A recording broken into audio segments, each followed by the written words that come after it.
नमस्कार दोस्तों, मैं डॉक्टर आनंद अपने YouTube channel online sociology by doctor Anand में एक बार फिर सोशलॉजी मार्क टेस्ट 51 लेकर आया हूं, जो समाजशास्त्र से संबंधित सभी प्रतियोगी परीक्षा हेतु महत्वपूर्ण है।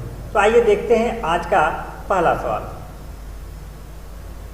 आज का पहला सवाल है, अपराध के शास्त्रीय सिद्धांत के प्रणेता हैं। तो पहला ऑप्शन है लोम्ब्रोसो, दूसरा है सदरलैंड, तीसरा है बेंथम और चौथा है इलियट। तो आपने सही ऑप्शन का चुनाव कर लिया होगा। इसका जो सही ऑप्शन है वह है सी, बेंथम। बेंथम को अपराध शास्त्र के शास्त्रीय सिद्धांत का प्रणेता माना जाता है, जबकि लोम्ब्रोसो के बारे में आप जानते होंगे। लोम्ब्रोसो को अपराध शास्त्र का जनक कहा जाता है। अपराध शास्त्र का जनक। इनकी जो महत्वपूर्ण पुस्तकें हैं वह है crime, it's, causes and remedies, जो कई बार प्रतियोगी परीक्षा में पूछा गया है। लोम्ब्रोसो जो है प्रारूपवादी संप्रदाय के क्या है, समर्थक हैं। प्रारूपवादी संप्रदाय के समर्थक माने जाते हैं। इनका जो महत्वपूर्ण कथन है कि अपराधी क्या होते हैं, जन्मजात होते हैं, जो कई बार प्रतियोगी परीक्षा में पूछा भी गया है। सदरलैंड को आधुनिक अपराध शास्त्र का जनक कहा जाता है। तो आपको क्लियर हो गया होगा कि लोम्ब्रोसो को अपराध शास्त्र का जनक कहा जाता है, जबकि सदरलैंड को आधुनिक अपराध शास्त्र का जनक कहा जाता है। तो आपको यह क्लियर हो गया होगा। इनकी सदरलैंड की जो महत्वपूर्ण पुस्तक है वह है प्रिंसिपल ऑफ क्रिमिनोलॉजी,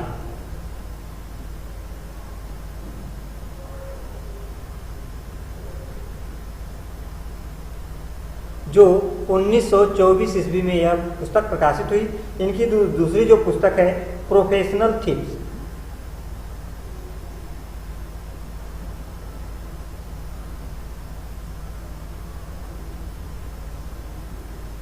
जो 1937 में यह पुस्तक प्रकाशित हुई। जबकि इनकी जो अगली पुस्तक है वह है white colour crime. White colour crime जो है कि 1949 में यह पुस्तक प्रकाशित हुई है, जो कई बार प्रतियोगी परीक्षा में पूछा गया है। जबकि सदरलैंड के जो महत्वपूर्ण कथन है इनका यह है कि अपराध एक सीखा हुआ व्यवहार है। सदरलैंड ने जो कहा है कि अपराध क्या है, सीखा हुआ व्यवहार है, न कि जन्मजात है। तो आपको क्लियर हो गया। जबकि इनका दूसरा कथन है कि अपराधी बनाए जाते हैं,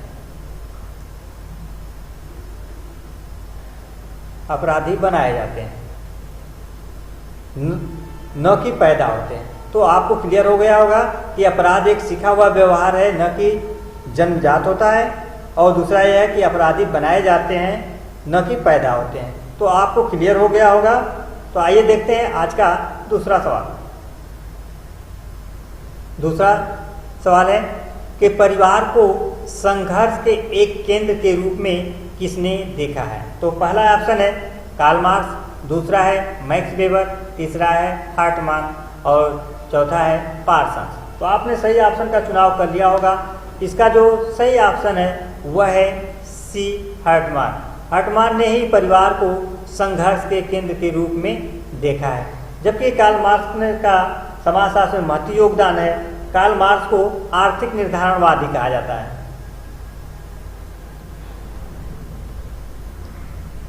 कहा जाता है। इनका जो प्रमुख सिद्धांत है अतिरिक्त मूल्य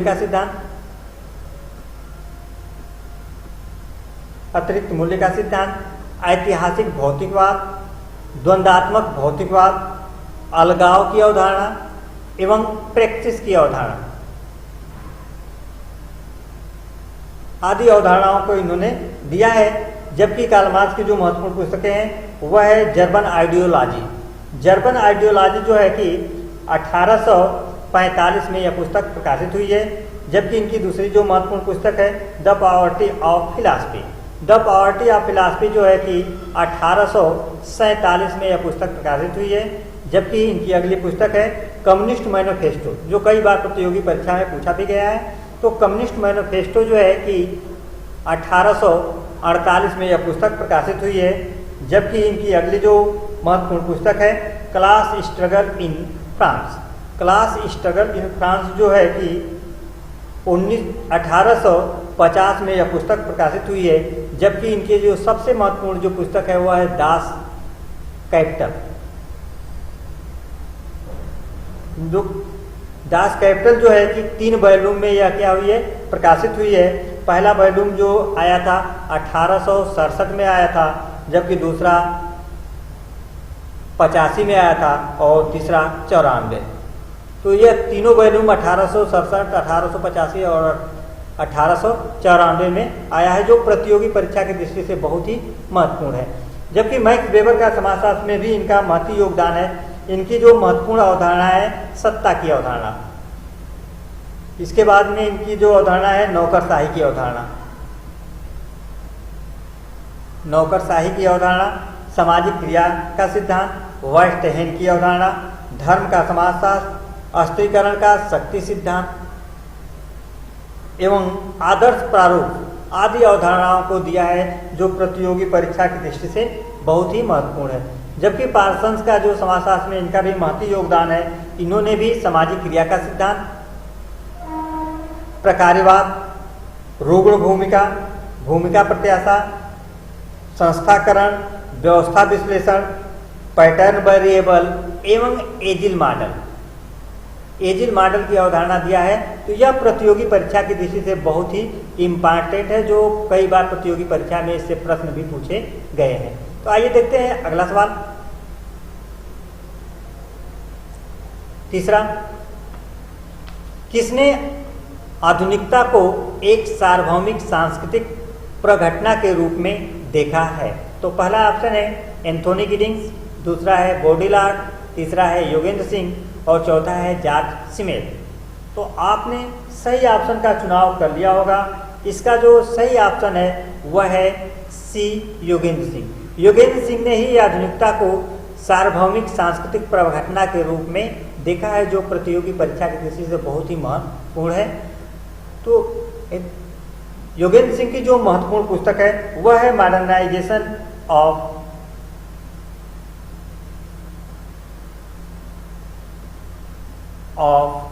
इंडियन ट्रेडिशन।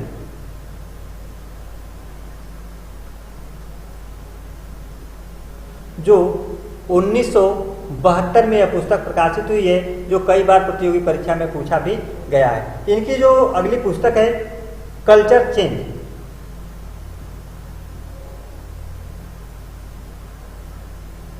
इन इंडिया,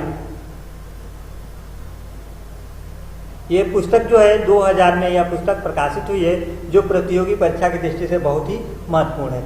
जबकि एंथोनी गिडिंग्स का समाजशास्त्र में महत्वपूर्ण योगदान है। इनकी जो प्रमुख अवधारणाएं हैं संरचनाकरण,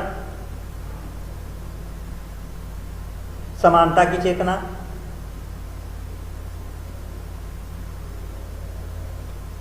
एवं विलंबित आधुनिकता।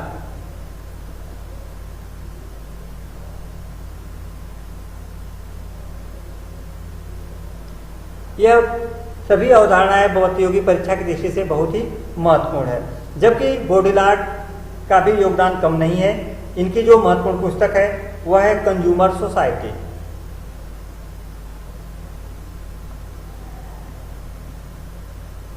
जो 1970 में यह पुस्तक प्रकाशित हुई है। इसके अतिरिक्त इनकी जो महत्वपूर्ण पुस्तक है mirror of production. Mirror of production जो है 1975 में यह पुस्तक प्रकाशित हुई है। जबकि इनकी जो अगली महत्वपूर्ण पुस्तक है वह है सिलेक्टेड राइटिंग। बॉडीलार्ड की जो महत्वपूर्ण पुस्तक है सिलेक्टेड राइटिंग, जो 1988 को यह पुस्तक प्रकाशित हुई है। तो आपको याद हो जाना चाहिए सिलेक्टेड राइटिंग जो है कि 1988 में यह पुस्तक प्रकाशित हुई है। इसके अतिरिक्त इनकी जो पुस्तक है सिमुलेशंस भी कई बार प्रतियोगी परीक्षा में पूछा भी गया है, जो 1973 में यह पुस्तक प्रकाशित हुई है। इसके अतिरिक्त symbolic exchange and the death जो पुस्तक है वह 1993 में यह पुस्तक प्रकाशित हुई है, जो प्रतियोगी परीक्षा की दृष्टि से महत्वपूर्ण है। जबकि जॉर्ज सिमेल को स्वरूपात्मक संप्रदाय का प्रवर्तक माना जाता है। किस संप्रदाय का? स्वरूपात्मक संप्रदाय का प्रवर्तक माना जाता है। इनकी जो महत्वपूर्ण पुस्तक है वह है द फिलॉसफी ऑफ मनी।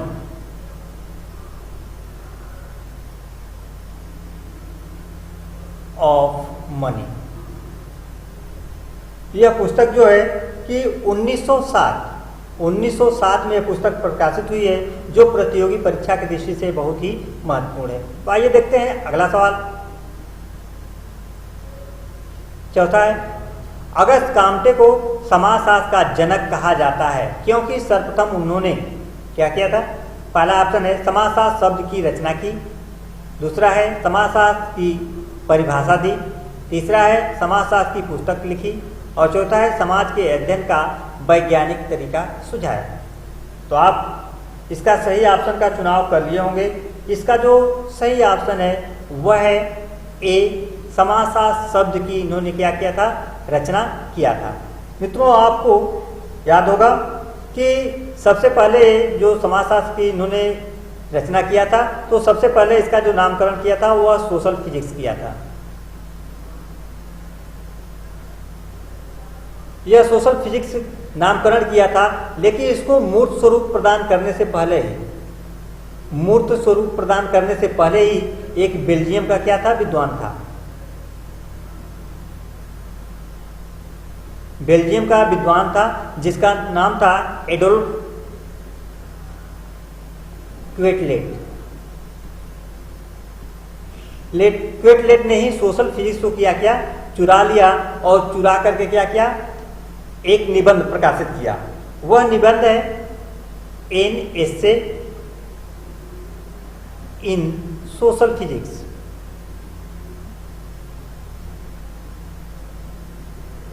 ये ऐसे इन सोशल फिजिक्स निबंध को प्रकाशित करके क्या करा लिया?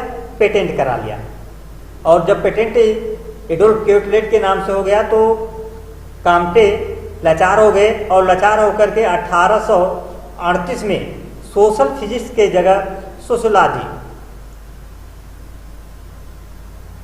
सोशियोलॉजी शब्द की रचना किया। इस कारण से अगस्त काम्टे को समाजशास्त्र का जनक कहा जाता है। तो आपको क्लियर हो गया होगा पूरे इसके इतिहास के बारे में। तो आइए देखते हैं अगला सवाल। पांचवा, समाज को जेमिन शाफ्ट एवं जेसल शाफ्ट में वर्गीकृत किसने किया है?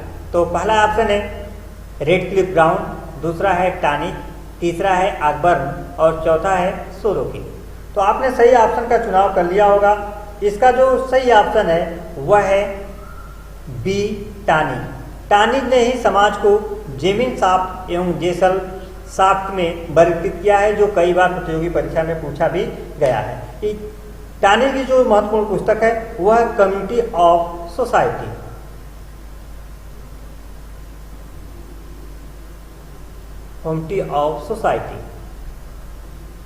यह पुस्तक जो है 1887 में प्रकाशित हुई। इसी पुस्तक में इन्होंने समाज को जेमिन शाफ्ट एवं जेसल शाफ्ट में वर्गीकृत किया है, जो प्रतियोगी परीक्षा की दृष्टि से बहुत ही महत्वपूर्ण है। रेडफील्ड ने भी समाजशास्त्र में महती योगदान दिया है। इन्होंने जो महत्वपूर्ण पुस्तक है वह है फोक कल्चर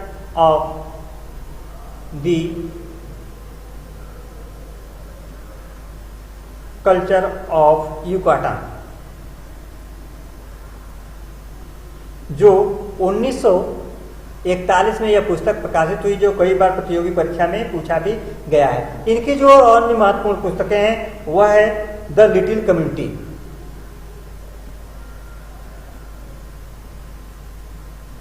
लिटिल कम्युनिटी जो है कि 1955 में यह पुस्तक प्रकाशित हुई है। जबकि इनकी जो दूसरी जो महत्वपूर्ण पुस्तक है वह है peasant society and the culture. Peasant society and जो कल्चर जो इनकी पुस्तक है वह 1956 में प्रकाशित हुई। तो यह प्रतियोगी परीक्षा की दृष्टि से तीनों पुस्तकें महत्वपूर्ण है, जो कई बार प्रतियोगी परीक्षा में पूछा भी गया है। जबकि रेडफील्ड की जो महत्वपूर्ण अवधारणा है वह है कृषक समाज। कृषक समाज की अवधारणा, लोक संस्कृति की अवधारणा एवं लघु एवं बृहद परंपराएं, लघु एवं बृहद परंपराएं जो प्रतियोगी परीक्षा की दृष्टि से बहुत ही महत्वपूर्ण है।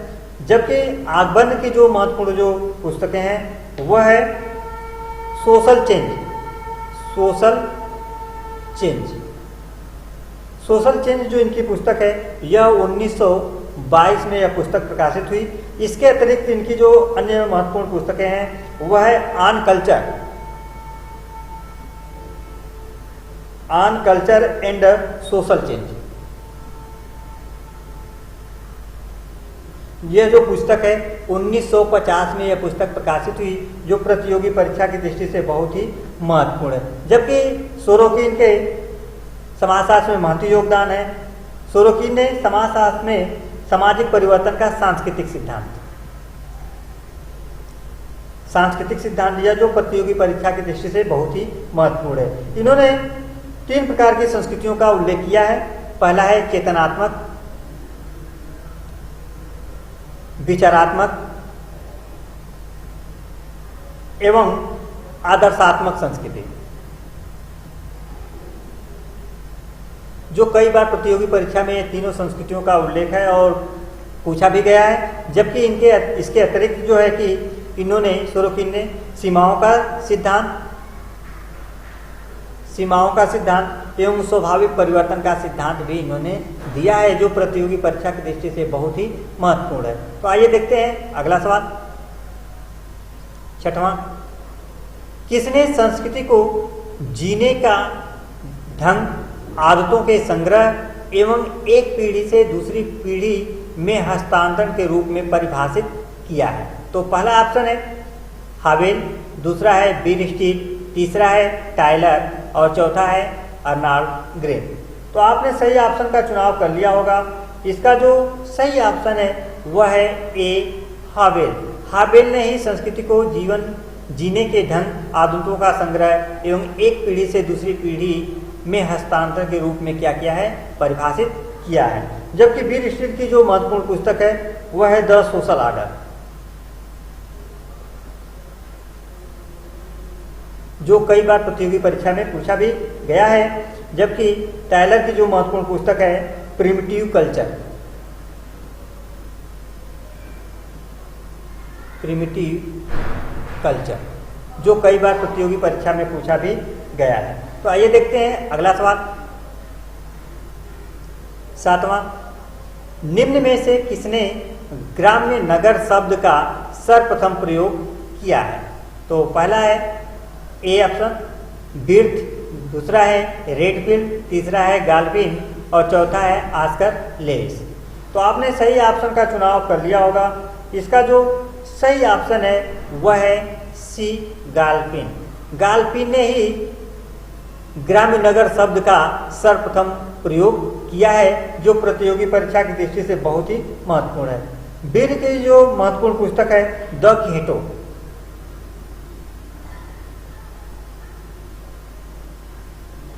जो 1925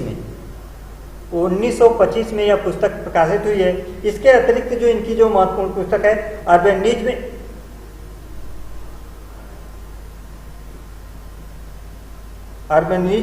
as a way of life, जो 1938 में यह पुस्तक प्रकाशित हुई है। जबकि रेडफील्ड के बारे में आप ऊपर पढ़ चुके हैं। आस्कर लेविस ने जो महत्वपूर्ण इनकी जो अवधारणा है वह है गरीबी की संस्कृति।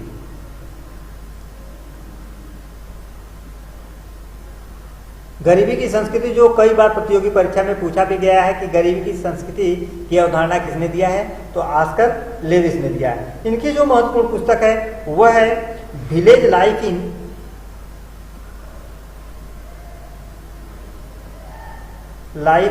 इन नादर्न इंडिया,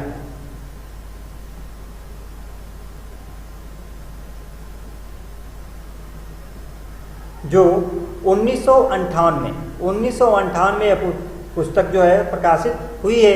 इनकी जो महत्वपूर्ण जो अगली पुस्तक है वह है 5 फैमिलीज,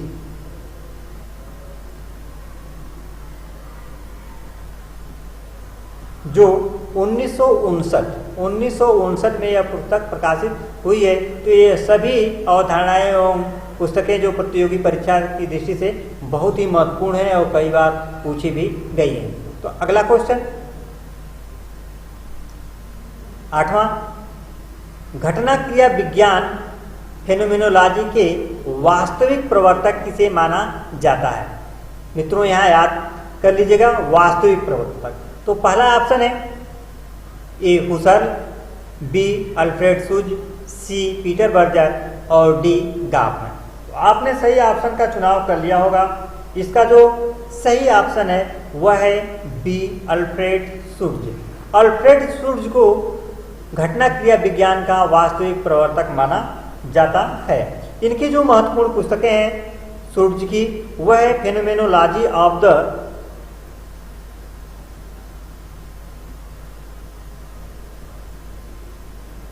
द सोशल वर्ल्ड, जो 1932 में यह पुस्तक प्रकाशित हुई है। कई बार प्रतियोगी परीक्षा में पूछा भी गया है। इनकी जो दूसरी जो महत्वपूर्ण पुस्तक है द स्ट्रक्चर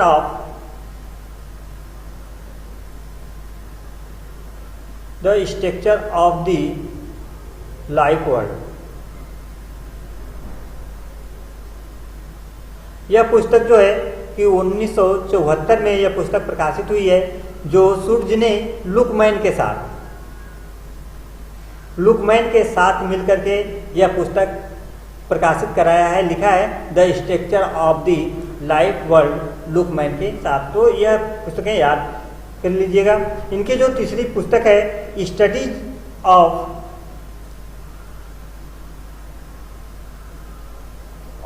फेनोमेनोलॉजी,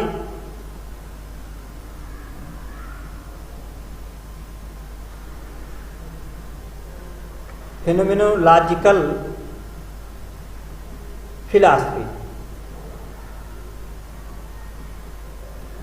तो यह सभी पुस्तकें महत्वपूर्ण है प्रतियोगी परीक्षा की दृष्टि से। जबकि हुसैल को घटना क्रिया विज्ञान का क्या माना जाता है? प्रवर्तक। तो मित्रों आपको कहीं भी भ्रम होने की जरूरत नहीं है। घटना क्रिया विज्ञान का वास्तविक प्रवर्तक सूर्य को माना जाता है, जबकि प्रवर्तक के रूप में हुसैल को माना जाता है। इनकी जो महत्वपूर्ण है हुसैल की जो महत्वपूर्ण पुस्तकें हैं वह है आइडियाज, इंट्रोडक्शन टू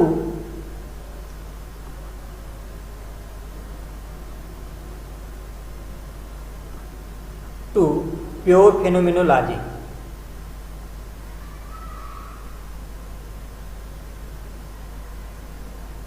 जो 1913 में यह पुस्तक प्रकाशित हुई।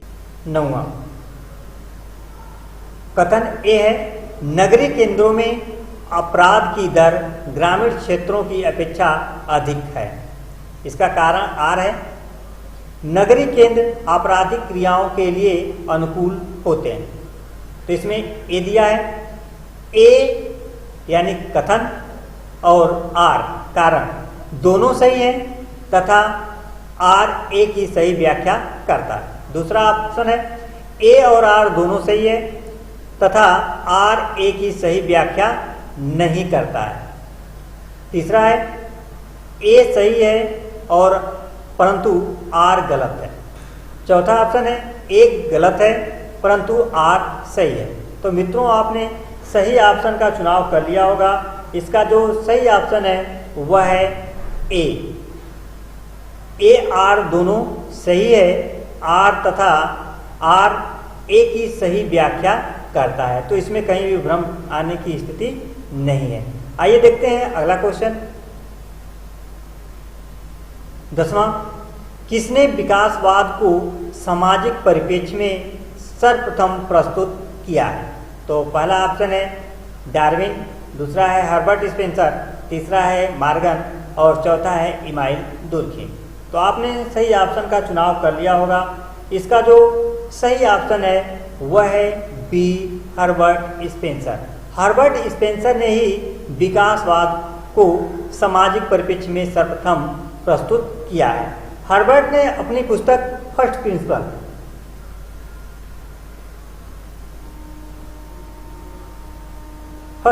जो 1862 में यह पुस्तक प्रकाशित हुई, इसी पुस्तक में इन्होंने विकासवाद को सामाजिक परिप्रेक्ष्य में प्रस्तुत किया है, जो प्रतियोगी परीक्षा की दृष्टि से बहुत ही महत्वपूर्ण है। तो यह इन्होंने विकासवाद लिया कहाँ से?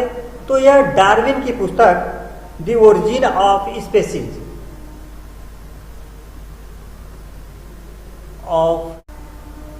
स्पीशीज जो 1859 में यह पुस्तक प्रकाशित हुई। द ओरिजिन ऑफ स्पीशीज जो पुस्तक 1859 में प्रकाशित हुई, इसी पुस्तक में डार्विन ने विकासवाद का उल्लेख किया है और इसी विकासवाद से हर्बर्ट स्पेंसर ने प्रभावित होकर के अपनी पुस्तक लिखा 1862 में फर्स्ट प्रिंसिपल, और इसी में इन्होंने विकासवाद को समाज पर लागू किया, जिसे सर्वप्रथम कहा जाता है कि विकासवाद को सामाजिक परिप्रेक्ष्य में सर्वप्रथम लागू किसने किया? तो हर्बर्ट स्पेंसर को माना जाता है। जबकि डार्विन की जो अन्य महत्वपूर्ण पुस्तकें हैं वह है द डिसेंट ऑफ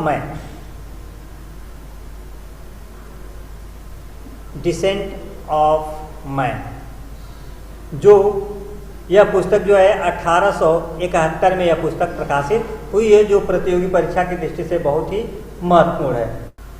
स्पेंसर की जो महत्वपूर्ण अवधारणाएं हैं वह है सामाजिक उद्विकासवाद,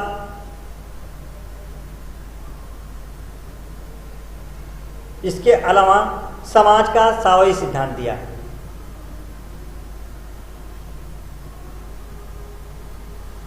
जो प्रतियोगी परीक्षा की दृष्टि से बहुत ही महत्वपूर्ण है। जबकि इमानुएल दुर्खीम को समाजशास्त्र का दादा कहा जाता है। दुर्खीम ने जो समाजशास्त्र में योगदान दिया है वह सामूहिक प्रतिनिधान का अवधारणा,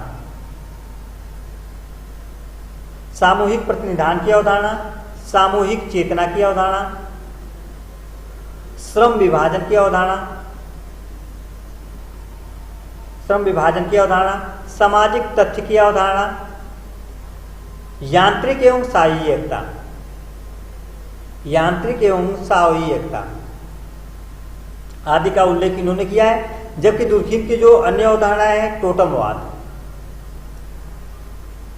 धर्म की उत्पत्ति का सामाजिक सिद्धांत भी दुर्खीम ने दिया है। दुर्खीम की जो महत्वपूर्ण पुस्तकें हैं वह है the division of labour in society. The division of labour in society जो पुस्तक है वह 1893 ईस्वी में यह प्रकाशित हुई। जबकि इनकी जो दूसरी जो महत्वपूर्ण पुस्तक है the rules of sociological method. The rules of sociological method जो है कि 2 वर्ष बाद यानी 1895 ईस्वी में यह प्रकाशित हुई है। इनकी जो तीसरी जो महत्वपूर्ण पुस्तक है वह है दी सुसाइड भी 2 साल बाद यानी 1897 ईस्वी में यह पुस्तक प्रकाशित हुई। इसी में दी सुसाइड में ही आत्महत्या के 4 प्रकारों का उल्लेख किया है। तो पहला है अहमवादी आत्महत्या, दूसरा है परार्थवादी आत्महत्या, तीसरा है अस्वाभाविक आत्महत्या और चौथा जो प्रकार है वह भाग्यवादी आत्महत्या है। इन चारों आत्महत्याओं का प्रतियोगी परीक्षा की दृष्टि से बहुत ही महत्वपूर्ण है, जो प्रतियोगी परीक्षा में पूछा भी गया है। जबकि इनकी जो चौथी जो महत्वपूर्ण पुस्तक है वह है the elementary form of religious life जो पुस्तक है, यह पुस्तक जो है कि 1912 में यह पुस्तक प्रकाशित हुई है। तो आइए देखते हैं आज का अगला सवाल। 11वां सवाल, प्रश्नावली द्वारा सूचना प्राप्त करने की प्रक्रिया है। पहला ऑप्शन है शोधकर्ता सूचनादाता की सहायता प्रत्यक्ष रूप से कर सकता है। दूसरा ऑप्शन है शोधकर्ता सूचनादाता से पूछकर प्रश्नावली भरता है। तीसरा है शोधकर्ता सूचनादाता से विचार विमर्श कर प्रश्नावली को भरता है। अगला है सूचनादाता प्रश्नावली को स्वयं भरता है। तो आपने सही ऑप्शन का चुनाव कर लिया होगा। इसका जो सही ऑप्शन है वह है डी, सूचनादाता प्रश्नावली को स्वयं भरता है। तो आपको क्लियर कर दें कि प्रश्नावली प्रश्नों की क्या है, संबंधित समस्या से संबंधित प्रश्नों की एक ऐसी सूची है जिसे शोधकर्ता सूचनादाता के पास क्या करता है, डाक द्वारा भेजता है। जब शोधकर्ता सूचनादाता के पास डाक द्वारा भेज दिया जाता है तो सूचनादाता क्या करता है, उस प्रश्नावली को लेकर वह स्वयं पढ़ता है और पढ़ करके स्वयं अपनी इच्छा अनुसार प्रश्नों का वह उत्तर क्या करता है, भर करके वह शोधकर्ता के पास क्या करता है, वापस भेज देता है। तो इसी को प्रश्नावली कहा जाता है। तो आइए देखते हैं अगला सवाल। 12वां, किसने राजनीति शास्त्र एवं समाजशास्त्र को एक चित्र के दो पक्ष कहा है? तो इसका जो पहला ऑप्शन है वह है कार्ल बर्टन, दूसरा है मैक्स वेबर, तीसरा है गोल्डथ्रोपे और चौथा है कैटलिन। तो आपने सही ऑप्शन का चुनाव कर लिया होगा। इसका जो सही ऑप्शन है वह है डी, कैटलिन। कैटलिन ने ही राजनीति शास्त्र एवं समाजशास्त्र को एक चित्र के दो पक्ष कहा है, जो प्रतियोगी परीक्षा की दृष्टि से बहुत ही महत्वपूर्ण है। जबकि मैक्स वेबर की जो समाजशास्त्र में महत्वपूर्ण योगदान है, जो पूर्व में मैं बता भी चुका हूँ, इनके जो महत्वपूर्ण अवधारणा है, सत्ता की अवधारणा, नौकरशाही की अवधारणा, सामाजिक क्रिया का सिद्धांत, वेस्टहेन की अवधारणा, धर्म का समाजशास्त्र, अस्थिकरण का शक्ति सिद्धांत एवं आदर्श प्रारूप आदि अवधारणाओं का इन्होंने उल्लेख किया है। जबकि इनकी जो महत्वपूर्ण जो पुस्तकें हैं वह पुस्तकें कई बार प्रतियोगी परीक्षा में पूछा भी गया है। तो इनकी जो महत्वपूर्ण पुस्तक है the Protestant ethic and the spirit of capitalism, यह जो पुस्तक है, यह पुस्तक जो है कि 1905 में यह प्रकाशित हुई है। जबकि इनकी जो दूसरी जो पुस्तक है the religion of China, the religion of China जो इनकी पुस्तक है वह पुस्तक जो है 1916 में यह पुस्तक प्रकाशित हुई है। जबकि इनकी जो दूसरी जो महत्वपूर्ण पुस्तक है वह है द रिलीजन ऑफ इंडिया। यह पुस्तक जो है कि 1916 में भी यह पुस्तक प्रकाशित हुई है। जबकि इनकी जो अगली महत्वपूर्ण पुस्तक है वह है economy and society, economy and society. कई बार प्रतियोगी परीक्षा में पूछा भी गया है। यह पुस्तक जो है कि 1921 में यह पुस्तक प्रकाशित हुई है। जबकि इनकी जो अगली महत्वपूर्ण पुस्तक है sociology of religion,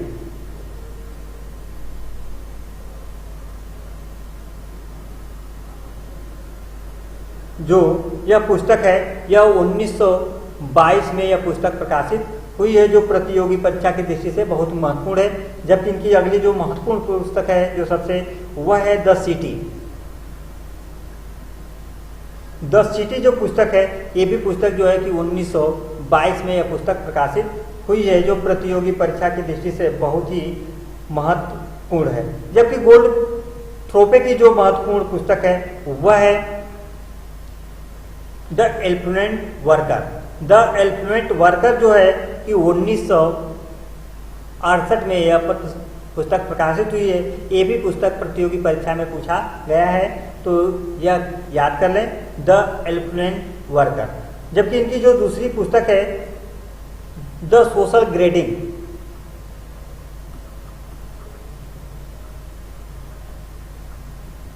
social grading of occupation,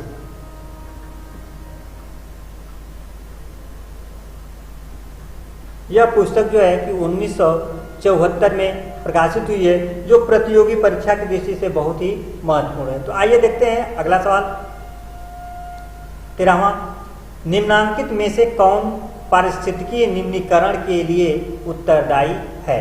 तो पहला ऑप्शन है औद्योगिकरण, दूसरा है वनों की कटाई, तीसरा है खुदाई एवं खनन और चौथा है उपरोक्त सभी। तो आपने सही ऑप्शन का चुनाव कर लिया होगा। इसका जो सही ऑप्शन है वह है डी, उपरोक्त सभी। यानी पारिस्थितिकी निम्नीकरण के लिए औद्योगिकरण, वनों की कटाई एवं खुदाई एवं खनन जो तीनों क्या है परिस्थिति निम्नीकरण के लिए उत्तरदायी है। तो आइए देखते हैं अगला सवाल।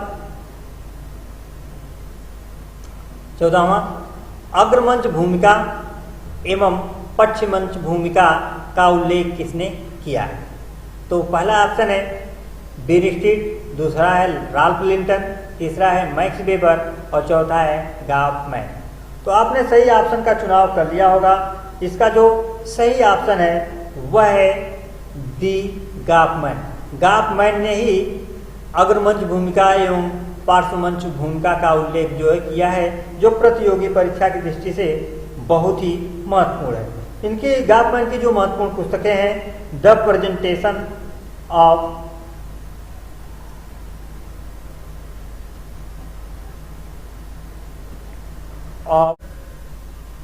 The presentation of self in every day life,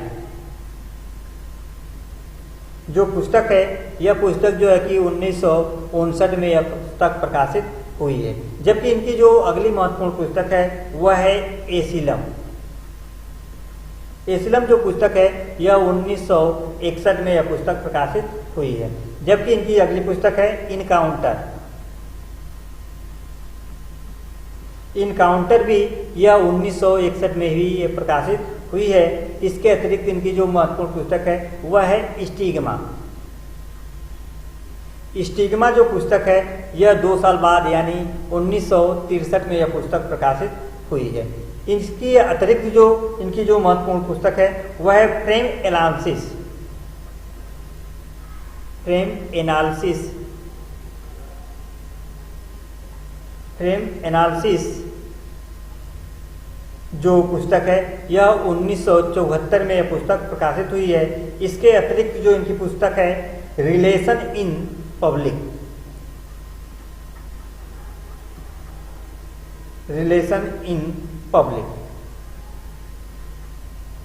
जो 1971 में यह पुस्तक प्रकाशित हुई है। ये सभी पुस्तकें प्रतियोगी परीक्षा की दृष्टि से महत्वपूर्ण है। जबकि बीरिस्टिड की जो सबसे महत्वपूर्ण पुस्तक है द सोशल आर्डर जो पुस्तक है जो कई बार प्रतियोगी परीक्षा में पूछा भी गया है। जबकि राल्फ लिंटन की जो महत्वपूर्ण पुस्तक है वह है the study of man.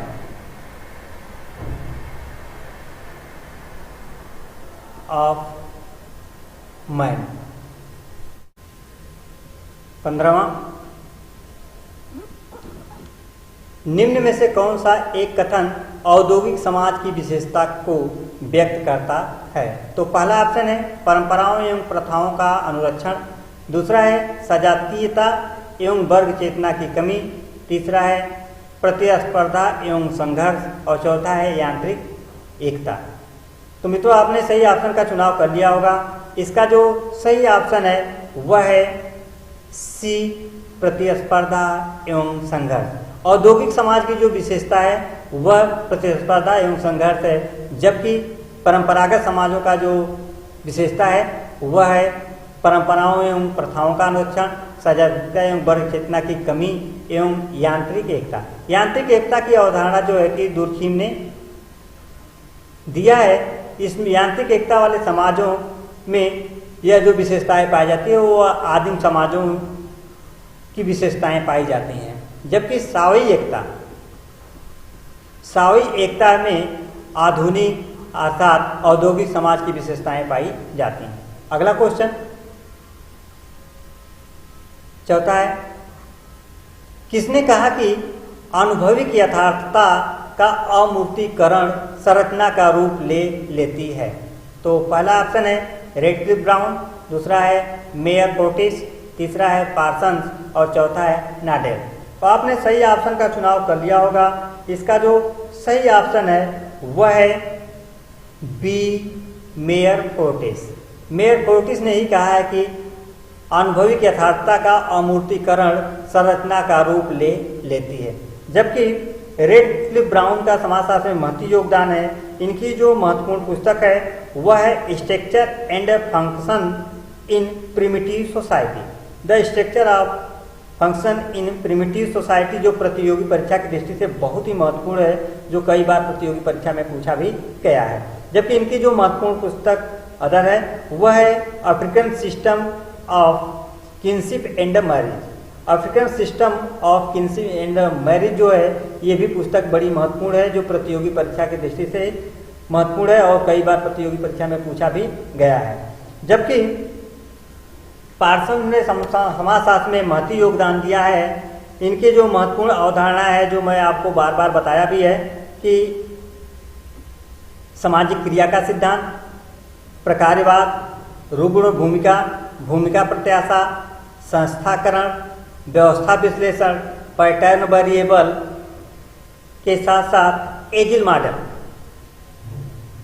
Agile model की अवधारणा जो है कि पार्सन्स ने दिया है, जो प्रतियोगी परीक्षा में बार बार पूछे जाते हैं। जबकि नाडेल की जो महत्वपूर्ण पुस्तक है वह है the theory of social structure. Theory of social structure जो 1957 में यह पुस्तक प्रकाशित हुई है, कई बार प्रतियोगी परीक्षा में पूछा भी गया है। तो आइए देखते हैं अगला सवाल 17। उच्च सामाजिक आर्थिक वर्ग के प्रतिष्ठित व्यक्ति द्वारा अपने व्यावसायिक कृत्यों के उल्लंघन को जाना जाता है। तो पहला ऑप्शन है परंपरागत अपराध के रूप में, दूसरा संगठित अपराध के रूप में, तीसरा श्वेत बसंत अपराध के रूप में, चौथा है पारिस्थितिकीगत अपराध के रूप में। तो आपने सही ऑप्शन का चुनाव कर लिया होगा। इसका जो सही ऑप्शन है वह है सी, सफेद पोश अपराध के रूप में। सफेद पोश अपराध की अवधारणा जो है कि सदरलैंड ने दिया है। सदरलैंड ने दिया है। सदरलैंड को आधुनिक अपराध शास्त्र का क्या कहा जाता है? जनक कहा जाता है। इनका महत्वपूर्ण कथन है कि अपराधी जो व्यवहार है वह सीख और संगति का है, न कि ये जन्मजात होते हैं। तो कई बार प्रतियोगी परीक्षा में पूछा गया है कि श्वेत बसंत अपराध की अवधारणा किसने दिया है? तो वह सदरलैंड ने दिया है। तो आइए देखते हैं अगला सवाल 18वां। पूर्वभाषी समाजीकरण की अवधारणा को सर्वप्रथम किसने दिया है? तो पहला ऑप्शन है राल्फ लिंटन, दूसरा है पार्सन्स, तीसरा है मर्टन और चौथा है बीफ स्टील। तो आपने सही ऑप्शन का चुनाव कर लिया होगा। इसका जो सही ऑप्शन है वह है सी, मर्टन। मर्टन ने ही पूर्वभाषी समाजीकरण की अवधारणा दिया है, जो प्रतियोगी परीक्षा की दृष्टि से बहुत ही महत्वपूर्ण है। इसके अतिरिक्त प्रकट एवं अप्रकट प्रकार की अवधारणा भी प्रकार की अवधारणा भी मर्टन ने दिया है। इन सबके अतिरिक्त मर्टन ने जो योगदान दिया है वह भूमिका प्रतिमान,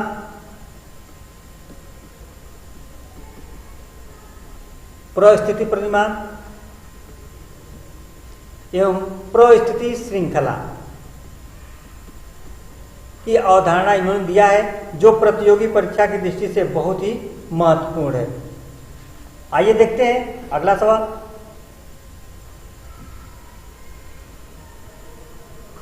19वां। निम्नलिखित में से कौन सा सामाजिक विभेदीकरण का उदाहरण है, न कि सामाजिक अस्त्रीकरण का? तो पहला ऑप्शन है वर्ग, दूसरा है लिंग, तीसरा है भू स्वामित्व और चौथा है शक्ति। तो आपने सही ऑप्शन का चुनाव कर लिया होगा। इसका जो सही ऑप्शन है वह है बी, लिंग। मित्रों, जो सामाजिक विभेदीकरण का जो उदाहरण है वह है लिंग, जबकि वर्ग, भू स्वामित्व एवं शक्ति जो है कि सामाजिक अस्त्रीकरण का उदाहरण है।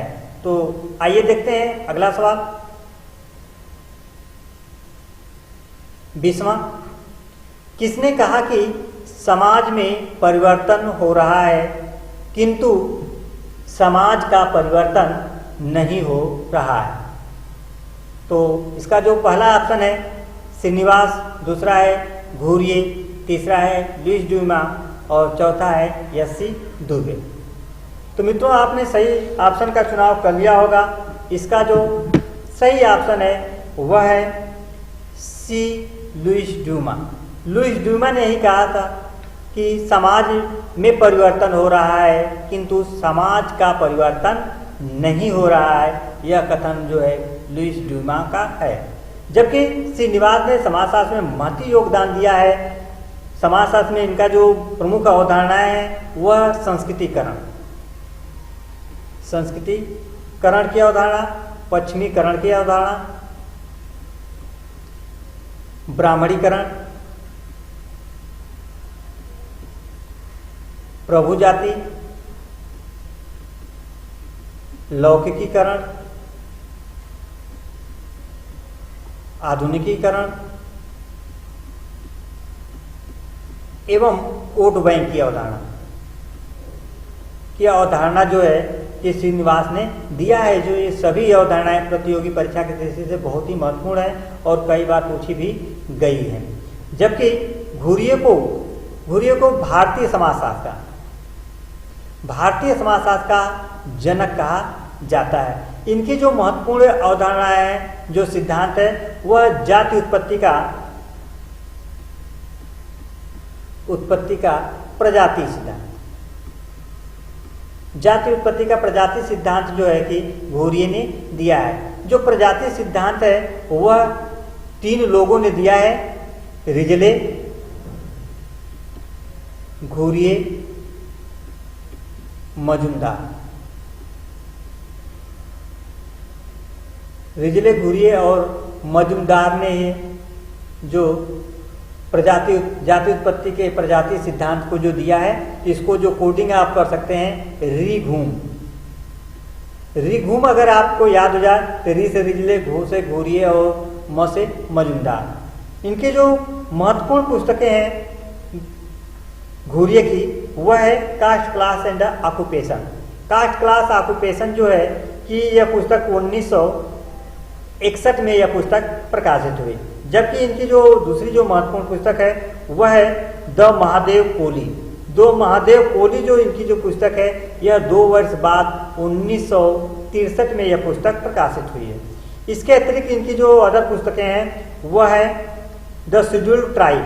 द शेड्यूल्ड ट्राइब भी 1963 में यह पुस्तक भी प्रकाशित हुई है। इसके अतिरिक्त इंडियन साधुज जो है कि 1 वर्ष बाद 1964 में यह पुस्तक प्रकाशित हुई है। उसके बाद में जो इनकी जो महत्वपूर्ण पुस्तकें हैं वह social tension in India. Social tension in India जो है कि घुरिये की जो महत्वपूर्ण पुस्तक है वह 1 वर्ष बाद जो 1965 में यह भी पुस्तक क्या हुई है, प्रकाशित हुई है।